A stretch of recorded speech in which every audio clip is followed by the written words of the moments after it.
part 3 of our law enforcement roundtable coming up right now.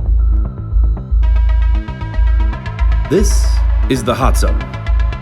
Engaging with the news in a whole new way, international war correspondent Chuck Holton brings insight into areas of crisis and lets you help those affected. Hey folks, Chuck Holton. I'm at the airport and we're heading out to Reno to go and bury my mother and go backpacking for a few days, take a few days off with the family. But I wanted to give you part 3 of my law enforcement roundtable that I did a few days ago with Congressman Clay Higgins, my good friend Tim Miller, former Secret Service agent and cop and Marine, and also former cop Diana Muller. And we were just talking with them about the war on cops and how they feel about it, what their sense is of where this is going. And I want you to see the last of it. Now, if you haven't seen the first 2 parts, you should go watch those first. But check this out. And that's the scariest thing for me, I think, when it comes to personal security, is that, I may have a constitutional right to protect myself and my family. I certainly have a natural right to do so. But when it comes to the legal rights, because of the politics of the moment, I may very well, if I have to protect my family, if I am driving down the road and all of a sudden I'm surrounded by a mob of screaming, latte drinkers, and they start breaking the windows out of my car and trying to reach in and drag my family out. And so in order to protect my family, I floor it and I get out of there, but I run over somebody in the process. I'm going to jail.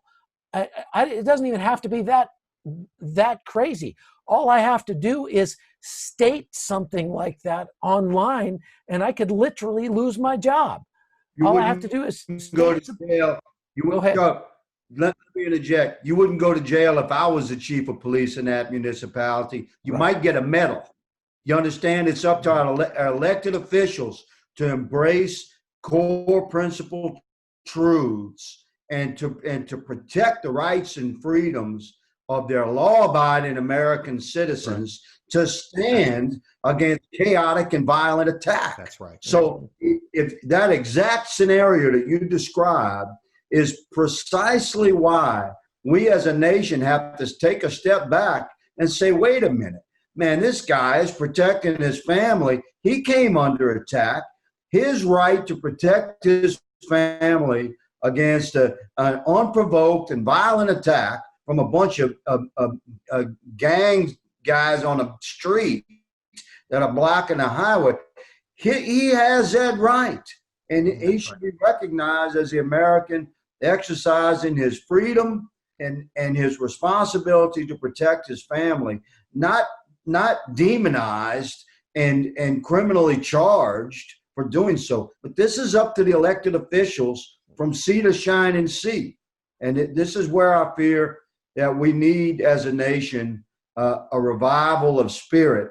And personally, I think that's coming. I think God has that in mind. Would you say that there is sentiment in the people with whom you work to address that in Congress? Yes, there is. Yes, sir. And I'd love to hear Ms. Diane's comment on that. Yeah, me too. But yes, sir. There is an appetite amongst the most conservative of us to write legislation and to have congressional resolution to support the type of spirit I've just described. I'd love to hear Ms. Diane's opinion on that. Very good. Go ahead. Go ahead, Diana. It's kind of funny because I don't like to come to a conversation without a solution. I don't like to go to a protest and say I'm upset about this without offering solutions. And that's kind of why I'm a little miffed with all the protests that are going on, because I don't see any solutions. I believe that kind of like Christianity and gun ownership and, things that I want to bring to a positive light, that me going up to you and cussing at you and spitting on you and throwing things at you and killing people of your kind, is not the way to do it. So back to the congressman's, yes, I, through my advocacy with the Second Amendment, have really pushed for basically getting firearms education back in schools. So that's what I'm working with my senior senator on, writing some legislation to, basically the Second Amendment's my deal. So that's what I'm focused on. But the bigger picture here, I think, is, tell me if you guys agree with this. I feel like the protesters / vandals are children who are in the Target checkout demanding to have the candy bar, and mom and dad are too weak to say, no, you can't have that candy bar, because they gave them 10 other candy bars in 10 other cities. And now we're creating this monster that even mom and dad that have created this monster, they can't control it anymore. So you're right, Congressman. It's going to take strong leaders, strong men and women there's a mob mentality out there. And it's going to be ugly when you tell the child, no more. The adult is going to actually be in control, instead of letting the children control the scenario. I think I'm off there. No, I think you're on. Decisive leadership to either maintain or restore law and order is a cornerstone of our republic. Listen, I would give my last life's blood in defense of the civil rights of every American, regardless of color or culture or creed, heritage or background. That my oath as a cop and as a congressman is to the Constitution. So 1,000% support every American's right to peaceably assemble to redress grievance. However, we must have law and order. And carjackings and burnings and lootings and murders, that is not peaceable assembly to redress grievance. And this is where strong, decisive leadership must stand up across the country. And who must demand that? We the people must demand from sea to shining sea that our elected officials and our law enforcement leaders stand to, yes, protect the First Amendment rights to redress grievance and peaceably assemble, whether or not we agree with the faction or not. We must protect that by all means. However, not outside the parameters of the law, and certainly not to allow violence and destruction. Man, I shut that down. How fast? Someone asked me how fast, Chuck, would I stop it? I told them I'd stop it at 3,250 feet per second. That's right. That's right. And, that's the kind of leadership that it takes to break up the mob mentality. In a mob, people do things that they would never do otherwise. And all it takes is one person to stand in front of them and tell them stop. And it breaks that the Bible says that when people have denied God, that he gives them over to a depraved mind.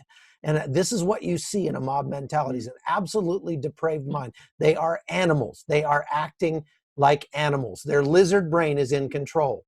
And for civility to return, we have to have leadership that has the courage to stand up and do something about this, and allowing them, like this mayor in Seattle, to actually encourage them. She's not just encouraging the people in her own city, she's encouraging people in Los Angeles and San Diego and Las Vegas and all across this country to basically create anarchy. And we are going to have some strong leadership to take control and put a stop to this. Now, let's just wrap this thing up. Let's put a bow on this. When we're talking about defunding the police, I've seen a lot of people on the left that have said, no, well, defunding the police doesn't really mean abolishing the police. But now there's an op-ed in the New York Times today that specifically says, yes, we mean abolish the police, get rid of them altogether. Now, that would have been so patently ridiculous on its face 5 years ago, 10 years ago, 20 years ago, that it would have been a laugh line on a late night show. But now it's actually gaining momentum. It's actually gaining speed. What does the world look like without, what is the United States without a police force? Diana? I think you see it in Seattle, and I think that the Congressman's right that it's going to take us, me, you, all of our fellow citizens that don't want to lose what we have in America. We're going to have to run for office. We're going to have to get outside of our comfort zone. We're going to have to, register people to vote. And just engage. We have been so busy with living and let living that we've allowed the children to run the household. And I'd just like to encourage all of the adults to stand up and withstand the craziness that's going to come from when you tell a child no. We do want to be open-minded and compassionate, but we also want to speak the truth in love. 1 Corinthians 13 says that we should not rejoice in wrongdoing, but we should rejoice with the truth. And that's what we need to stand up for, is the truth. I agree with you. What would you say, Captain Higgins? What does your parish look like without a police presence? Well, every American community would certainly see an incredible increase in crime. And it would be very fast, a very fast rejection. It'd be like someone saying, well, we've decided not to eat. Let's see how that determined effort is going in a couple of days. It would very quickly, the street would know, criminals would know. Criminals are not stupid, man. They're very calculated in their endeavors. And as soon as any community abolishes or decreases funding in a police department, certainly in patrol, you can see a dramatic increase in crime. And then the same people that were yelling, abolish the police, they'll be begging for the police. So, my suggestion to them is that, and leave the rest of us alone.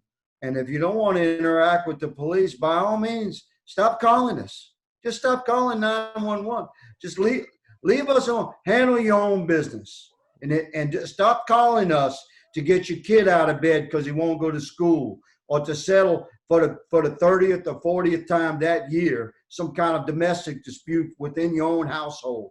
Handle your own business. Stop calling 911 if you don't like the police. Amen. Yeah. Very good. Very good. Well, Tim, you did a lot of work with the Joint Counterterrorism Task Force, if I'm not mistaken, and worked a lot in counterterrorism. Right. If the police are abolished, what does that mean the next time that there's a terror event in the United States? What does that mean the next time there's a mass shooting? Are we going to send a bunch of social workers out there to deal with that? And you know what? We're just projecting such weakness right now to the folks that really are intent on destroying our society. And let me back up just to, if this is not, the defund the police thing's not new. Look at Cleveland. I think it was Pastor Darrell Scott yesterday testified up on the Hill, and he ran down exactly what happens when you begin to defund the police. And then Baltimore, look at Baltimore. And here's the reality: the very people who are hurting the most, who need the police, will be the most affected. That's right. And it's sad that we have to even put that on the table as an option. Now I believe, I trained law enforcement my last 10 years. I'm a big training guy, and certainly there's some training that needs to occur. But at the same time, the police are the only thing between order and chaos. We know that. Mm-hmm. And at the end of the day, life, liberty, and the pursuit of happiness depend on someone being safe to exercise those rights. And so I think, to get to your question, I know for a fact that organizations that hate us are actively looking how to fuel this fire. And I think it does communicate. When you begin to defang the police, you're stopping those that are going to hopefully get there quickly and mitigate it. And it's not a good thing. And it just goes to show you that in chaos, everything becomes illogical. Because anybody having a good, healthy conversation would be able to go, really? Do you not want police in your neighborhood? And all the folks I know would be like, heck no, we want them. We need to have them there. So this is a difficult situation to find ourselves in. It is. I find it interesting with the training that you do, how you've told me it has changed in the last 5 years to being a lot less of shoot, no shoot, going to the range, when do you pull your gun, and marksmanship and all that, and a lot more of de-escalation training, tactics, and right. Things like that. So this is something the police have already been very intentional about. They've been very intentional about training their officers to de-escalate. But when you've got a guy fighting you, intent on killing you, and in the back of your head that 40 or 50 cops have been killed in the last couple of months in the United States, how can we continue to armchair quarterback our cops when they're in a situation like that? I would, to speak to the congressman's point of stop calling the police, how about stop breaking the law? You don't want to deal with the cop? Show me one of these instances in the last 5 years where one of these guys was not actually attacking the police officer or committing a felony of some sort when he was shot by the cops. Last year, in 2018, I guess, there were 12 officer-involved shootings in the United States that involved a white officer and a black man, and 10 of them, the black man was attacking the cop. The other 2, the cops were prosecuted. So where is the problem here? That's the thing that's so frustrating about this. Okay, folks, we're out of time. Thank you so much for coming on with us today on the Hot Zone. It's been very instructive and meaningful, and I know our viewers will love it. I'm Chuck Holton, and we'll be back with more Hot Zone in a couple days. Take care. The Hot Zone is produced by Amy Holton and Livefire Media. Copyright 2019.